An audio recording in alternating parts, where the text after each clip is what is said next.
Citoyennes, citoyens, bonjour et bienvenue dans ce nouveau format un peu hors série qui va prendre un peu la forme d'une discussion. On va recevoir aujourd'hui un invité qui va nous parler de sa passion pour l'espace et également de ses actualités. Mon premier invité est connu pour ses séries à succès sur Canal+, il est également humoriste et acteur. Bref, vous l'avez deviné, on va recevoir Kian Kojandi.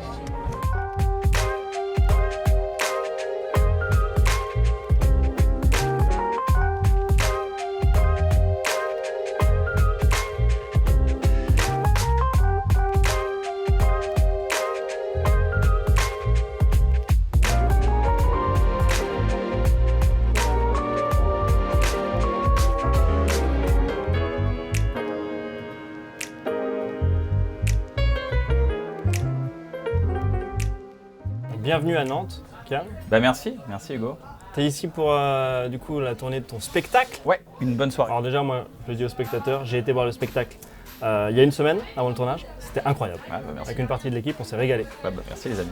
Et juste avant de rentrer dans la salle de spectacle, on a reçu cette petite carte. Exactement, ouais. Est-ce que tu peux nous expliquer ce que c'est, ce projet? Ça s'appelle l'Horizon des événements. Ouais. Et là, les gens qui regardent la chaîne, bon, vous avez un peu tilté.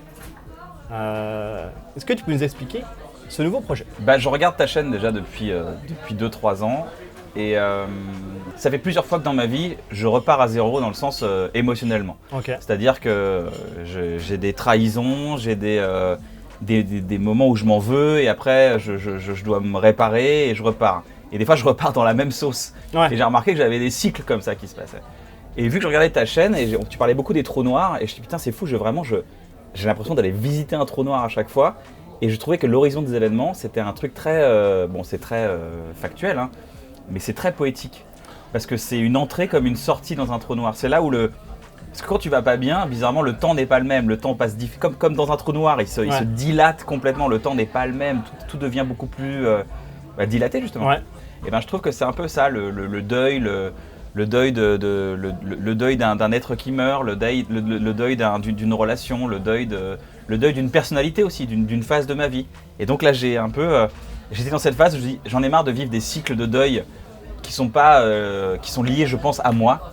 J'en ai marre de repasser par l'horizon des événements, donc cette fois, je vais écrire là-dessus. J'ai écrit toute une œuvre là-dessus, donc 10 chansons.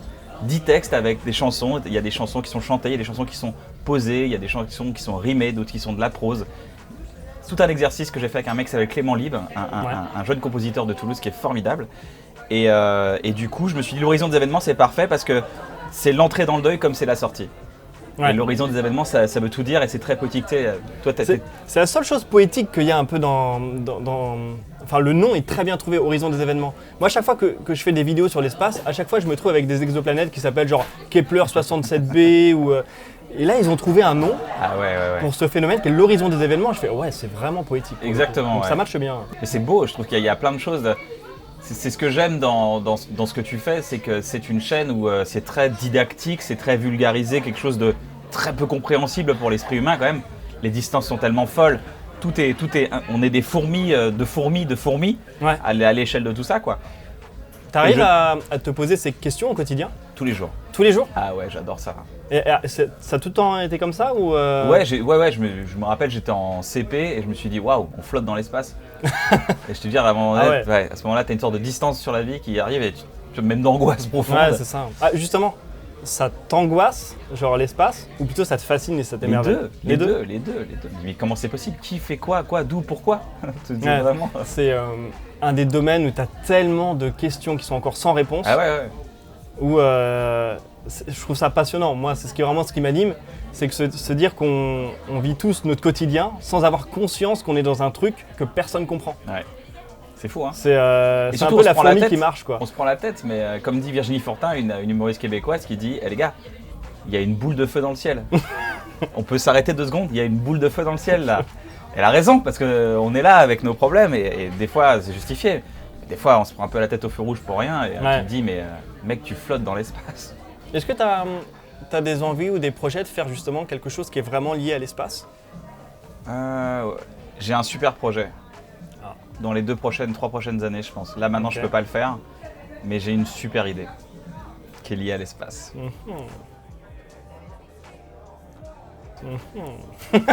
On n'en saura pas plus. Je peux pas. Bah oui, C'est un embryonnaire. embryon Ouais. d'idée, donc c'est pas possible de dire ouais. Mais ouais, j'ai un truc qui est complètement lié à l'espace et tout. Mais je suis un féru d'espace, Hugo Loisir. Hugo Loisir, quelle est votre personnalité? Vous êtes joueur ou vous êtes scientifique aujourd'hui là? Je suis plutôt joueur. Donc, on va dire Hugo Alors vous êtes Loisir. Hugo Loisir. N'hésitez pas à aller voir la chaîne secondaire d'ailleurs. Sortie season, abonnez-vous, l'alpha est sorti.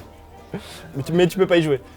Non, c'est vrai, j'ai Mais un c'est Mac. bizarre, moi. ça. J'ai un Mac. Ah oui, mais c'est bon. Non, mais j'ai mis un émulateur PC dedans et ça marche pas. Ah ouais, non, mais tu joues avec le feu.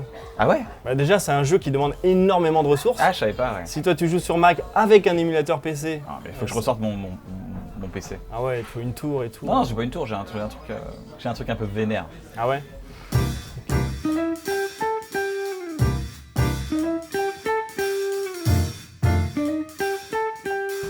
Attends. Tu veux dire que y a un truc qui fait que vu que l'espace s'écarte, il est quand même rempli. Alors, en fait, la matière noire. Attends, je vulgarise.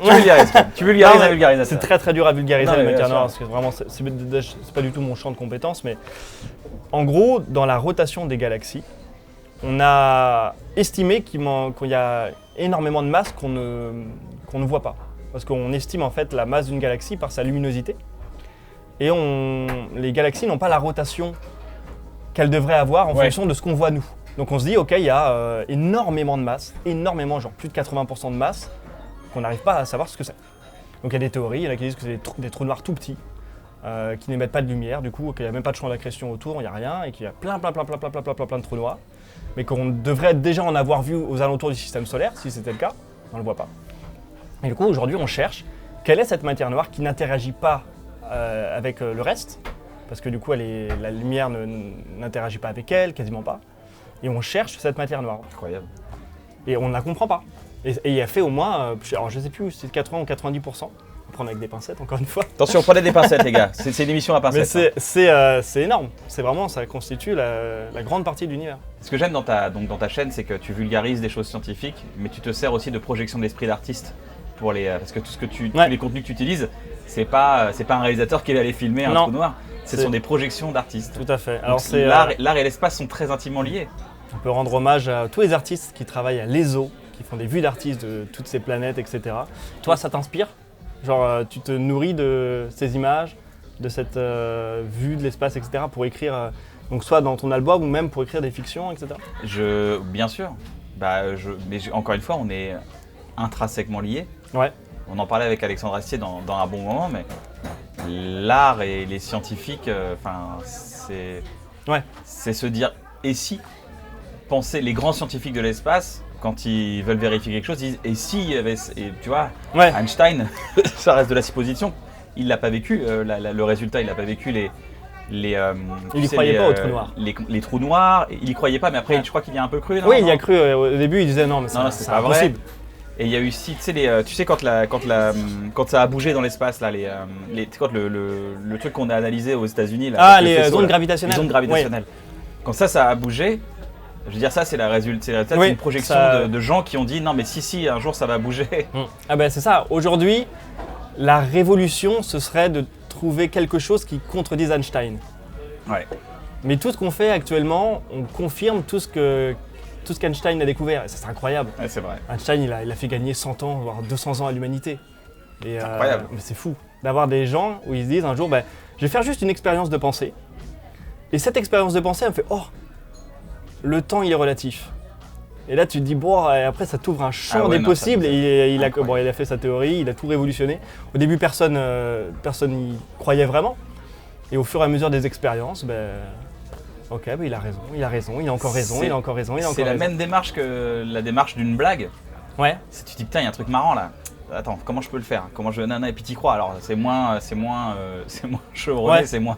c'est moins diplômé comme travail, mais ça reste un travail d'exploration. Quand tu écris une histoire, quand tu écris un film, eh ben tu fais le même procédé qu'un scientifique avec l'espace.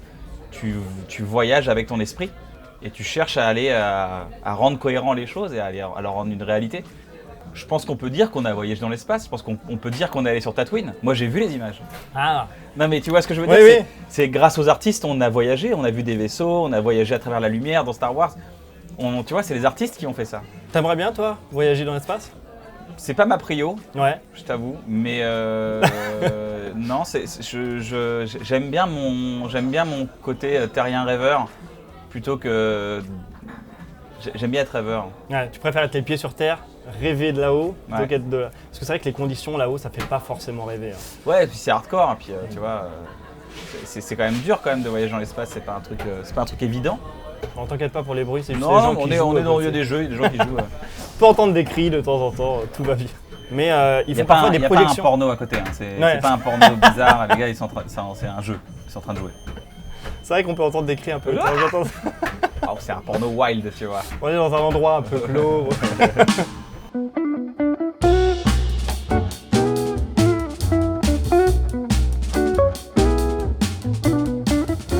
Moi, ça me rassure vachement de me dire que la fin de l'univers, c'est la théorie, ça s'appelle la théorie du Big Crunch. Ouais. C'est-à-dire que là, on est en expansion. Et à un moment donné, l'univers, avec le Big Crunch, il va se revenir à un point initial. Et tous les atomes qui composent cette table, qui te composent, on va tous se réunir à un même point à un moment donné dans l'histoire. Mec, le prix du mètre carré va augmenter de ouf à Paris, ça pour le coup. Tout le monde va être. C'est incroyable. Mais t'imagines? C'est-à-dire que même si y a des gens, je sais pas, ils sont morts en 1700, tous leurs atomes, ils seront là en même temps avec toi à ce moment-là. C'est-à-dire. On va revenir à l'état de Big Bang en fait, au final. Ouais. Avec cette Et le théorie. temps va pas retourner en arrière.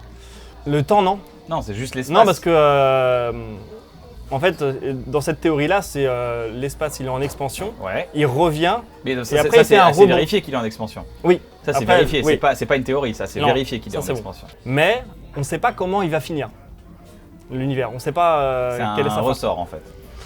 C'est une des théories. Incroyable. Et le fait que ça existe, tu dis. C'est vrai que la théorie qu'elle existe, elle est folle. Oui. Mais encore une fois, c'est invérifiable. Ça se trouve, on le saura jamais. C'est quoi la découverte que tu aimerais vivre de ton vivant?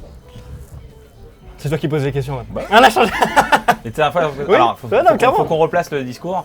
On s'est revu une fois à une soirée YouTube, événement, il y avait plein de gens qui étaient invités. T'es un peu bourrache. J'étais bourrage. Et je t'ai dit, c'est totalement. quoi l'univers pour toi? Et là, j'étais là. Oh. C'est la question à poser quand quelqu'un est un peu éméché, c'est quoi l'univers pour toi? Et moi, je t'avais dit que. Je me souviens que je t'avais répondu que pour moi, c'est les maths en fait. C'est plutôt une construction mathématique. Ouais. Et ma vision a un peu évolué. Mais elle est un peu plus poétique maintenant. Je me dis que tout ça a un but, j'espère. Je me dis qu'en fait, alors, les gens détestent ça quand je dis ça. Mais je me dis que si on arrive par exemple à... Si tu prends une boîte dans l'univers où il n'y a pas de planète autour, il n'y a aucune interaction gravitationnelle, et tu mets une balle dans cette boîte. Ok. Si tu fais tourner cette boîte, si tu connais tout de cette boîte et de la balle, tu es capable de prédire dans l'avenir la position de la balle dans la boîte et dans le passé. Ouais. Parce que c'est juste des maths C'est et de de la la data. science. Si tu peux faire ça avec cette boîte, pourquoi tu peux pas le faire avec tout l'univers? Et te dire qu'en fait, tout est déjà déterminé par une suite d'actions-réactions dans le futur et dans le passé. Ouais, mais quand t'as le libre arbitre, Oui, mais l'être humain a le libre arbitre. oui, mais Un arbre, tu peux prédire ce qu'il aura, même un arbre, tu peux pas le prédire parce qu'il a un libre arbitre de pousser les gènes de l'arbre. La branche qui pousse là, la branche qui pousse là, puis le vent qui va passer ici, tu peux pas l'anticiper ça. mais après le libre arbitre, c'est horrible ce que je veux dire. Est-ce que c'est si tu C'est là qu'on a prends- compris que c'était un dictateur. si dans le libre arbitre, tu regardes vraiment la composition de tes molécules avec les atomes, comment ils interagissent entre eux, etc. Ouais. Est-ce qu'il n'y a pas une explication Bien sûr. Ouais, mais tu peux pas. mathématique, scientifique au Ouais, libre mais- arbitre? À même action, tu peux pas avoir la même réaction selon les humains. Oui. Mais C'est-à-dire est-ce que c'est pas déjà prédéterminé dans le sens où c'est une suite d'actions-réactions? C'est vertigineux ce que tu racontes. Ah oui, non, mais c'est horrible, c'est vraiment du déterminisme absolu. C'est-à-dire que tout est action-réaction, d'action-réaction, action-réaction au niveau atome depuis le début. C'est comme dans un jeu vidéo, c'est une seed en fait, qu'on a lancée au tout début. Et en fait, on fait que dérouler. Il y a très peu de psychologie dans ta manière de penser. Ah oui, là, il n'y en a aucune. Dans ta théorie. Dans cette théorie, parce que moi Parce je que la pense pas, psychologie un peu pour moi, plus c'est poétique. maintenant l'essence même de ma vie, c'est la Ouais. psychologie. Avant, j'étais jusqu'à mes 20 ans, je disais que la psychologie c'était de la merde. Après, j'ai fait une belle dépression, j'ai dit ah.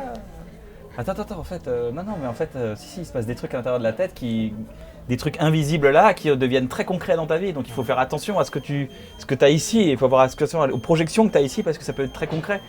Donc, Ma mère est psychologue, donc si elle regarde cette vidéo, la psychologie c'est pas de la merde. Madame Loisir, Madame Lisoire ou Madame Loisir, ça dépend. Vous êtes un peu. Dans quelle personnalité vous avez? Non, mais c'est ça le truc, c'est. Je comprends le côté des molécules par exemple, pour une bactérie, tu vois, parce que c'est très peu développé. Tu sens qu'il y a vraiment 3-4 trucs qui la composent. Il y a un peu de sucre, un peu de glucose, un peu de. Prenez avec des pincettes, vraiment pour le coup, parce que je suis pas du tout scientifique en bactéries. Enfin, s'il n'y a aucun moment donné. Je crois que ça va être le nom de l'émission. Apprendre avec des pincettes. Si vous fondez à mémoire sur les conneries que je dis, vraiment vous avez raté votre délire. Donc là, le délire, c'est de me dire, la psychologie a une vraie importance dans la vie. Et le libre arbitre rejoint la psychologie, parce que le libre arbitre est forcément influencé par la psychologie. Par exemple, je pense que quelqu'un qui va prendre une décision de dire, tu sais quoi, allez, je me lance, je vais lancer ma boîte, tu vois, par exemple. Eh ben, il y a tout un tempérament psychologique par rapport à ce qu'il est lui, et aussi par rapport à les choses qui l'ont influencé psychologiquement, mais qu'il est aussi intrinsèquement.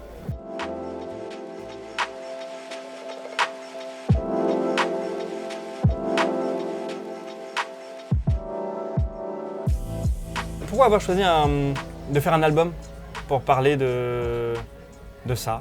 Mais parce que je dois te faire une confidence, c'est que depuis que j'ai 5 ans, je fais du violon alto. Ok. Ouais, je fais de la musique depuis que j'ai 5 ans. La musique, vraiment, ça a un rôle très très important dans ma vie. C'est quelque chose que j'ai toujours fait, j'ai toujours composé des musiques, j'ai toujours écrit des chansons. J'ai travaillé avec pas mal d'artistes dans l'ombre, sans forcément le dire. Même dans Bref, j'ai composé pas mal de titres de Bref, de la musique. Je suis toujours très impliqué aussi au mix de toutes mes séries, tous mes formats. Le son est un vecteur extrêmement important, c'est même le plus important. C'est plus important que l'image. Pour moi, le son, désolé, il y a un chef préparateur qui a oh putain, je sers à rien moi. Si, tu sers à quelque chose. Mais je trouve que l'image illustre vachement bien la musique et apporte une autre force. Mais t'es à même à me comprendre parce que toi aussi tu fais de la musique? Ouais, alors moi je fais de la percussion. Ouais. J'ai fait 10 ans de percussion dans une école de musique et j'ai commencé par faire du triangle dans un orchestre. Ouais. Donc, la progression a été lente, mais mais il est indispensable. Il est indispensable. Il y a une fréquence stridente qu'on ne peut qu'entendre. Et ben, j'ai fait que des instruments comme ça parce qu'après on m'a mis au glockenspiel. Ouais, marimba, le glockenspiel. C'est ça. Et le glockenspiel, il passe par-dessus tout l'orchestre. Ouais. Donc on ne peut que t'entendre. Et pareil à la batterie. Tu peux l'expliquer ce que c'est qu'un glockenspiel? Ben, c'est une sorte de petit xylophone. Ouais. Qui a justement des sonorités très très hautes et qui passent par-dessus tout l'orchestre. C'est un peu les musiques de Noël dans les films américains. Il y a souvent du glockenspiel là-dedans. Tu crois que mon papa va revenir à Noël? Et après, j'avais un autre avantage, c'est que j'étais le seul à vouloir faire de la percussion dans l'orchestre. Donc vous ne pouvez pas me virer. C'est peut-être pour ça aussi. Bah oui, je l'avoue. Ouais. Et t'as envie de faire un projet musical un jour? Ouais, je pense. J'ai déjà fait le générique de Dernière Nouvelle des Étoiles. Ouais. Le deuxième générique, c'est moi qui l'ai fait. Et moi aussi, dans les vidéos YouTube, l'accompagnement de la musique est ultra important. C'est très sensible d'ailleurs la musique que tu utilises. Ouais. Elle est toujours très belle, très aérienne, il y a des voix féminines comme ça qu'on... Faut faire planer les gens, c'est en rapport avec l'espace. Tu vois. Pour moi, c'est la contemplation, c'est magnifique, c'est beau. Et, ou parfois angoissant. Quand je parle de trou noir ou de pulsar ou de force de la nature vraiment extrême, je mets plus une musique qui montre que c'est dangereux quoi, ou que c'est angoissant, ou que moi ça m'angoisse. Donc ouais, j'adorerais développer plus mon aspect, j'ai pas le temps, de développer l'aspect musical. De toute façon, on laisse mûrir. Hein. Ouais. Moi j'ai eu cette opportunité pendant 3 ans, ça m'a mis 3 ans. Hein.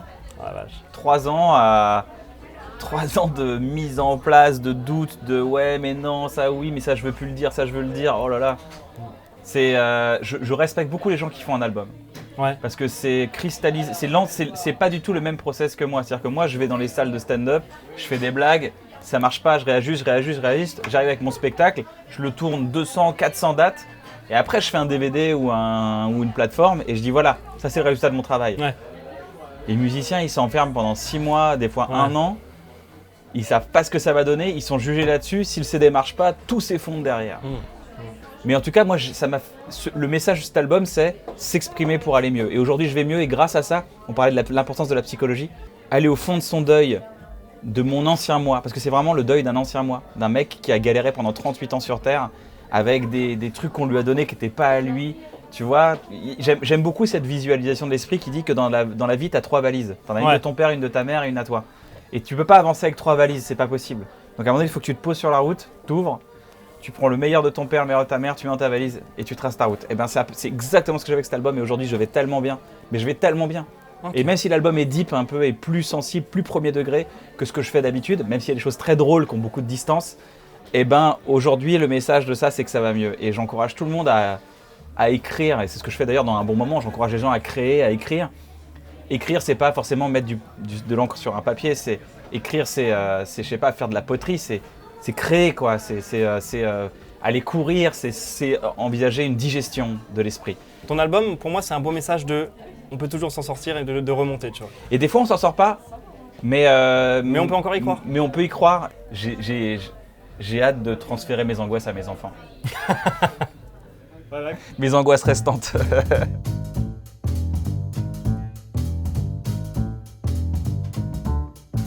Et en fait, t'as pas répondu à ma question. Ouais, alors c'est quoi ce que tu voudrais qu'on découvre de ton vivant par rapport à l'univers? Moi, j'adorerais qu'on découvre de la vie ailleurs que sur Terre. Ouais. Parce que, deux choses.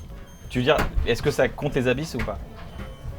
Non, les abysses, c'est sur Terre. D'accord. Moi, je veux la preuve C'est dans l'eau. d'une vie. Excusez-moi, Hugo, pour être très précis, à prendre avec des pincettes encore une fois, mais voilà, les abysses, c'est l'eau, pour le coup. C'est très profond. Très profond.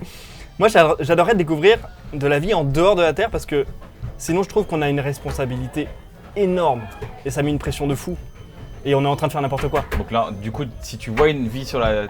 Tu dis, bah putain, mec, Si je c'est trie bon, mes déchets, il faut que je trie mes déchets. là, on peut Poubelle cramer du jaune. pneu, quoi. Poubelle jaune, Faut on peut arrêter. jeter des piles dans la mer, on s'en fout, allez, c'est Non, mais ça me rassurerait dans le sens où la vie, en fait, elle peut se développer partout. Ouais.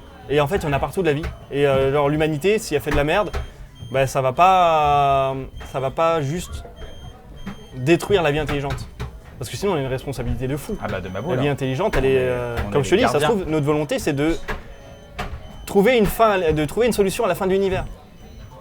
Parce qu'on évolue en permanence. Ouais, nous, on évolue en permanence. La vie, elle se Comme bat, si la on vie essaie de continue. se dérober de cette fatalité qu'un jour c'est fini. Quoi. Voilà. Mais la vie, elle se bat. La vie, elle évolue, elle se dit pas, il y a une fin. Elle se dit, on va toujours se reproduire. Si elle pouvait se reproduire à l'infini, elle le ferait à l'infini. Ouais. Et donc, on a une responsabilité de garder ça et d'essayer de trouver une solution à la fin de l'univers. C'est impossible. Vous voyez, on est dans un combat impossible, mais il faut le tenter.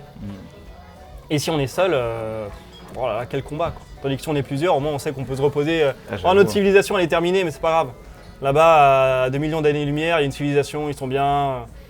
Je sais pas, ils mangent bio, ils font des trucs classe, ils vont y arriver. Eux. Ils ont Julien Courbet qui règle tous les conflits. C'est super, ils ont tout compris. Ça nous ferait du bien, quoi. On va terminer justement par la question que tu m'as posée à Ouais. cette soirée YouTube. C'est quoi pour toi, du coup, l'espace? Ah. C'est dur, hein. L'espace, c'est quand j'ai un problème dans ma vie, je me dis toujours, vu de la Lune, ça ressemble à quoi ton problème? Et ça me met tout de suite un recul. L'espace, c'est un recul. Je dirais même c'est une cachette. C'est un endroit où je me sens... Toi, tu disais angoissant. Ouais. Je trouve pas ça angoissant. Je trouve ça déstabilisant de pas savoir. Et je trouve que c'est pas mal aussi de pas tout savoir, tu vois. Ouais. C'est comme les gens qui viennent à mon spectacle, tu vois. Ils ont pas vu de teaser, ils ont rien vu, ils découvrent. Et ben, ça fait du bien d'avoir des choses à découvrir des fois dans la vie, parce que les premières fois deviennent de plus en plus rares. Plus tu vieillis, moins t'as de premières fois, bizarrement. Tu vois, parce que tu connais le goût de toutes les glaces, tu connais le goût de quasiment tous les aliments qu'on te propose. Tu connais les sensations de froid, de chaud, de bonheur, d'orgasme. Tu connais déjà quasiment tout. Il n'y a plus trop de découvertes, tu vois. Et l'espace, c'est le côté genre tout est encore possible. Ok. C'est un espace de découverte, de première fois et